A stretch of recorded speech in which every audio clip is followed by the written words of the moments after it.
Hello বন্ধুরা, নমস্কার। আজকে আমি রান্না করব সয়াবিন চাপ।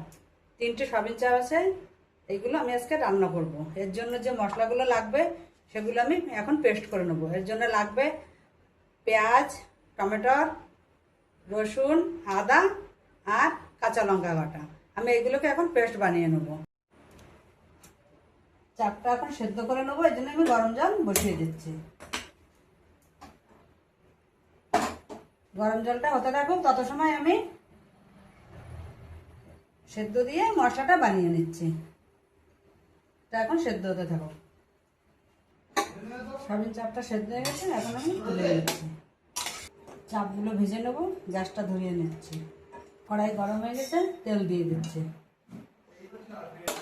সয়াবিন চাপগুলো দিয়ে দিচ্ছে তেলের ভিতরে।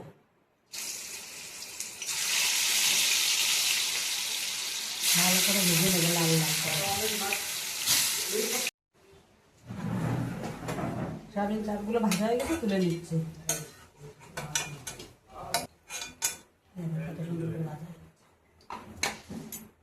এই তেলে আর একটু তেল দিয়ে দেবো। জিরে আর তেজপাতা দিয়ে দিচ্ছি তেলে। তেল গরম হয়ে গেছে।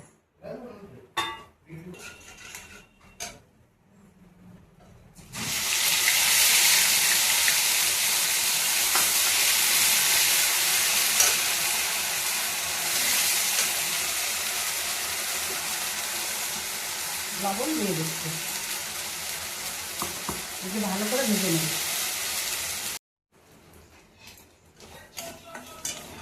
দেখেন পেঁয়াজটা ভাজা হয়ে গেছে, এখন আমি টমেটোর পেস্টটা দিয়ে দিচ্ছি।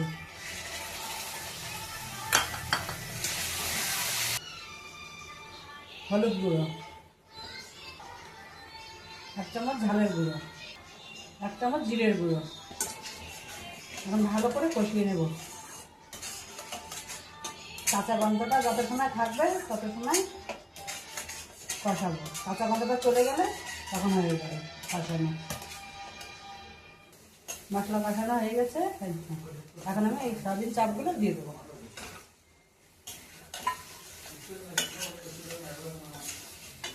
এখন জল দিয়ে দিচ্ছি।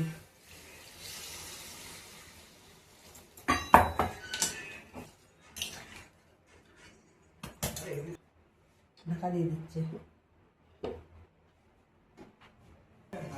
ঢাকনাটা উঁচু করে দেখি। হ্যাঁ, এই দেখেন কত সুন্দর হয়েছে, হয়ে গেছে। গরম মশলা দিয়ে দিচ্ছি।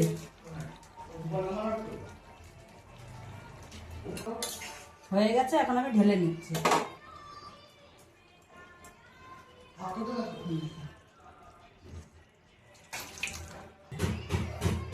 সয়াবিন চাপ রান্না করা হয়ে গেছে। এখন আমি রান্না করব পালং শাক। পালং শাকটা কেটে ধুয়ে পরিষ্কার করে নিয়েছি। মাছ দিয়ে রান্না করবো। এই কটা মাছ আছে, মাছ দিয়ে পালং শাক রান্না করব। আর একটা আলু দেবো। আলুটাও কেটে নিয়েছি, কেটে ধুয়ে নিয়েছি। এখন আমি গ্যাসটা ধরিয়ে দিচ্ছি। মাছটা ভাজার জন্য এখন কড়াইটা গরম হয়ে নিক। মাছে এখন আমি লবণ আর হলুদ মাখিয়ে নেব।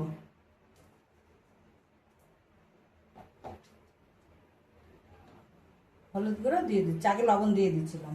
এখন মাছের গায়ে ভালো করে মাখিয়ে নেব। কড়াই গরম হয়ে গেছে, এখন তেল দিয়ে দিচ্ছি। মাছ ভাজার জন্য তেল দিয়ে দিচ্ছি। মাছের গায়ে হলুদ আর লবণটা লাগিয়ে নিই। কটা পুঁটি মাছও আছে এর সঙ্গে, 4-5টা, ওটাও দিয়ে দেবো। আর এখন আমি তেলে দিয়ে দিচ্ছি। তেল গরম হয়ে গেছে, ভালো করে ভেজে নেব। আস্তে আস্তে ভাজা হতে থাকে। মাছটা একটু পাল্টিয়ে দেবো, ওই পিঠ হয়ে গেছে, লাল লাল হয়ে গেছে। ওই দিকটা ভাজা হয়ে গেলে তারপর তুলে নেব। মাছগুলো ভাজা হয়ে গেছে, এখন আমি মাছগুলো তুলে নেব।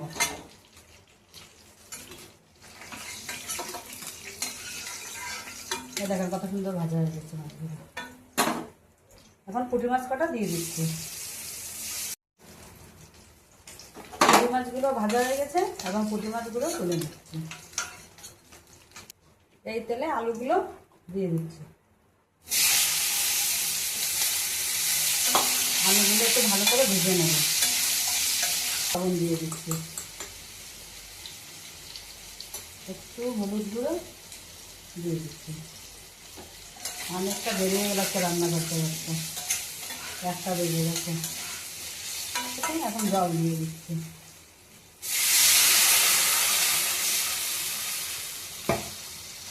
জলটা একটু ফুটে উঠলে শাকগুলো দিয়ে দেবো। জল ফুটে উঠেছে, শাকগুলো দিয়ে দিচ্ছি।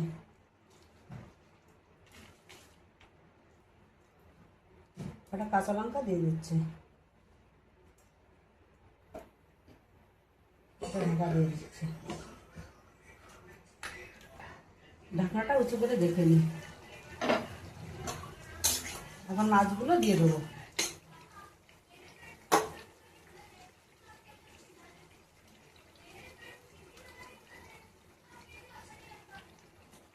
মাছগুলো দিয়ে একটু ঢাকা দিয়ে দেবো।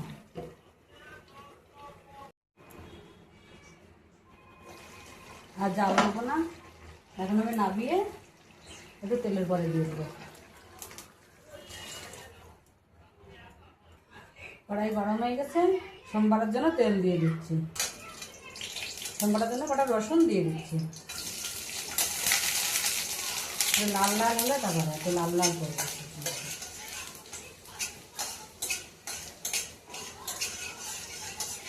লাল লাল হয়ে গেছে, এখন আমি ঢেলে দেবো তরকারিটা।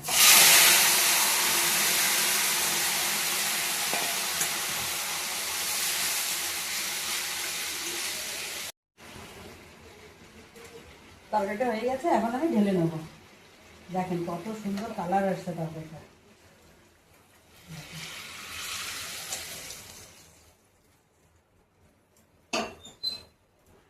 দেখেন কত সুন্দর কালার আসছে।